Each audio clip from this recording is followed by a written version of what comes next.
Steve Newport's Alzheimer's disease has slowed considerably.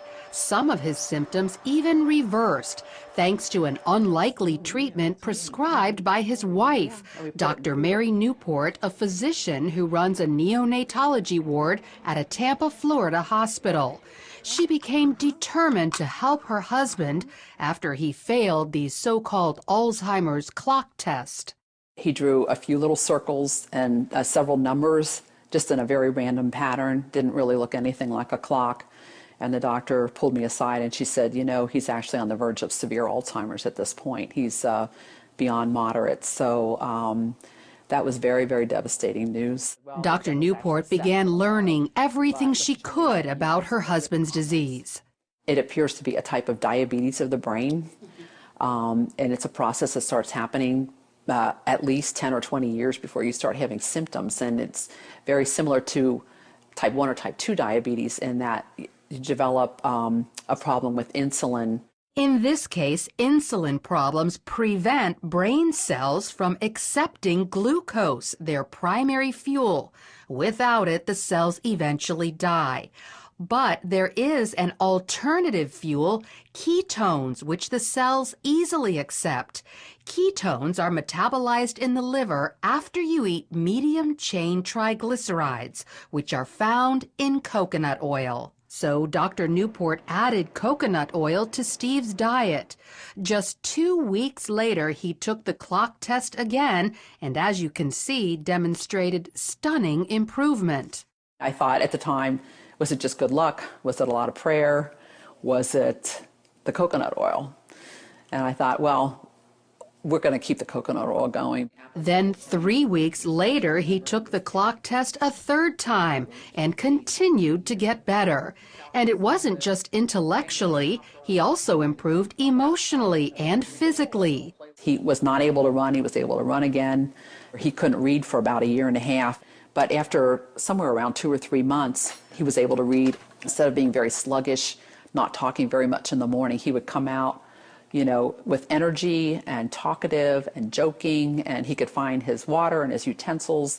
Dr. Newport documented Steve's success in a book called Alzheimer's Disease, What If There Was a Cure?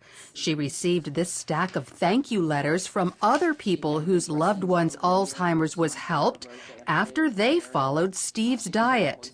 And while coconut oil is encouraging, there's actually something much more powerful. A team of biochemists led by Professor Kieran Clark at England's Oxford University have developed a ketone ester that packs a punch 10 times greater than coconut oil. It reaches quite considerably higher levels, and you can get whatever levels you want depending on how much you drink. The problem is they need millions of dollars to mass produce it.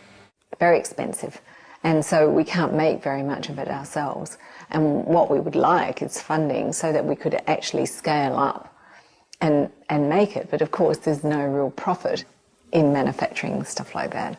So until a high-potency ketone ester is available to the general public, coconut oil is still a good ketone source. Just make sure it's pure, non-hydrogenated. Avoid any hydrogenated oil, which is the same thing as dangerous trans fat. Many people avoid coconut oil because they think it's bad for them, but it's actually very healthy. Dr. Beverly Teeter is a researcher at the University of Maryland who specializes in dietary fats. She says years ago, coconut oil was criticized for raising cholesterol, but scientists have since learned there are 2 kinds of cholesterol, LDL, the bad kind, and HDL, which is very good for you and is the kind coconut oil raises. So they put out the message that it increased serum cholesterol, but the truth of the matter was it was helping the profile of the serum cholesterol. That never has been corrected in the public press, and I think that's the reason people have misconceptions about it. So not only does coconut oil improve your cholesterol levels, Dr. Teeter says the way it helps the brains of some Alzheimer's patients can be extended to people with Parkinson's disease, ALS, epilepsy, dementia, even schizophrenia and autism. And one more thing, coconut oil is a natural antibiotic that also helps kill viruses like HIV and herpes viruses. But the coconut oil tends to keep the bacteria down so that if you're assaulted with the virus, your immune system can concentrate on the virus. It doesn't have to concentrate on 27 other bacteria that you may have been exposed to that day. So consider coconut oil to improve your overall health and perhaps even go so far as to stave off life-threatening diseases. Oh, yeah, that's good. Lori Johnson, CBN News. Food a lot.